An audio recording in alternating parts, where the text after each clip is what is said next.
My study is going to be looking at the performance differences in creatine monohydrate and creatine hydrochloride, as well as the possible side effects that each one of them have from taking them.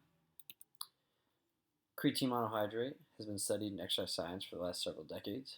It was introduced to the general public early in the 1990s, right after the Barcelona Olympic Games. The purpose of creatine monohydrate is to deepen the well of your phosphocreatine storages so that you can go harder during your anaerobic performance for longer. The well that is the phosphocreatine storage is not a highly trainable system, so by ingesting more of it, it allows your body to push a little bit longer before needing to resynthesize more of it in early anaerobic performance.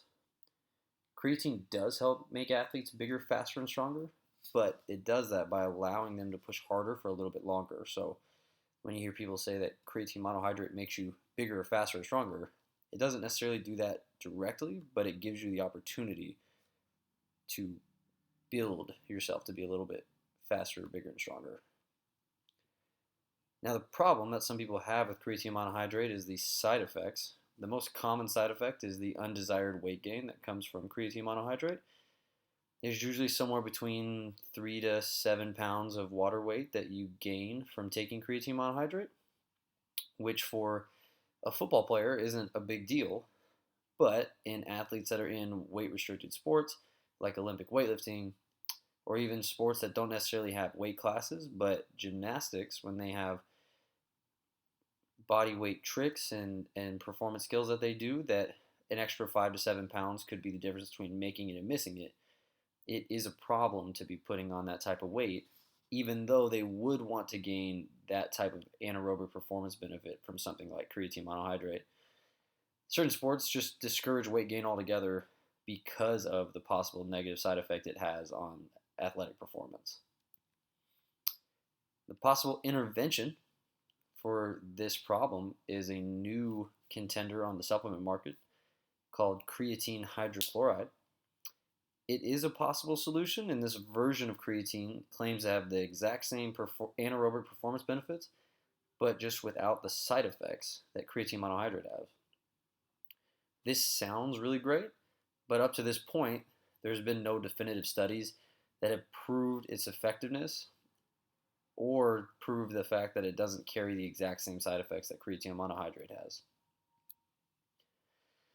Now, the purpose of my study is to compare the difference and see if creatine hydrochloride is similar in performance benefits to creatine monohydrate, and also see if it has the same performance benefits as well as no additional weight gain over a 5-week span.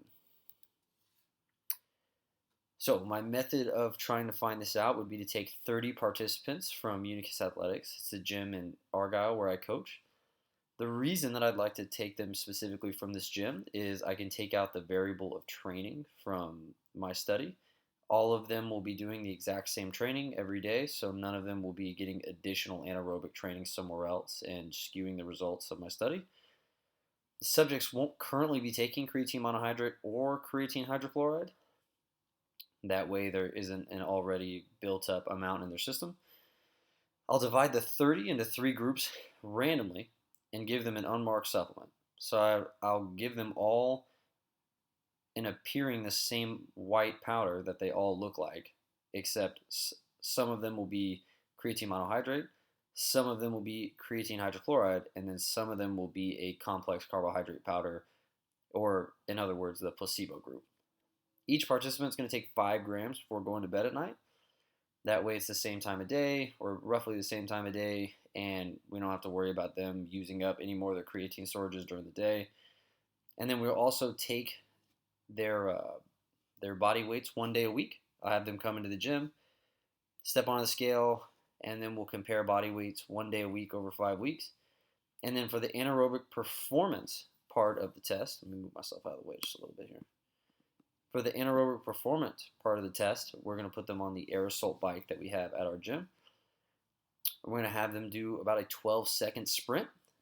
Typically, when the studies have been done for creatine monohydrate, it takes from about 10 seconds to deplete your creatine storages, and it adds somewhere between 2 to 4 extra seconds, so 12 to 14 seconds to deplete your creatine monohydrate storages or your phosphocreatine storages. Give them 3 minutes rest between each interval to have a full recovery between each one.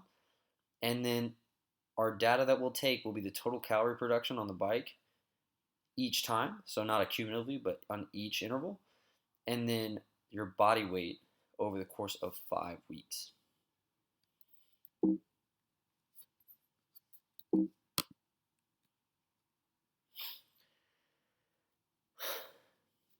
It is expected that creatine hydrochloride will provide similar performance benefits as creatine monohydrate, and then will also provide no weight gain. That would be the performance benefits that we're expecting to see from our study. And then the overall significance of our study, creatine monohydrate has been regarded for so many years as one of the only supplements to have proven benefits. But I believe that these findings could possibly open the door to creatine hydrochloride to become the industry standard for athletes in weight-restricted sports, to have a supplement that improves anaerobic performance. So for so many years, creatine monohydrate has been the one widely accepted supplement in the sports performance world, and it has been a little bit closed off to those athletes that don't have the opportunity to take that because of the weight restriction of their sport. So I believe having some positive findings would influence others to maybe also look into creatine hydrochloride as a possible replacement for creatine monohydrate. Again, if creatine monohydrate in athletes like football, that would not be as beneficial for them, where a heavier athlete could benefit more from it. But in sports such as gymnastics or Olympic weightlifting, even sports like powerlifting, where cutting weight gets harder and harder as you get closer to your meet, creatine hydrochloride could become the next big supplement in the sports performance world.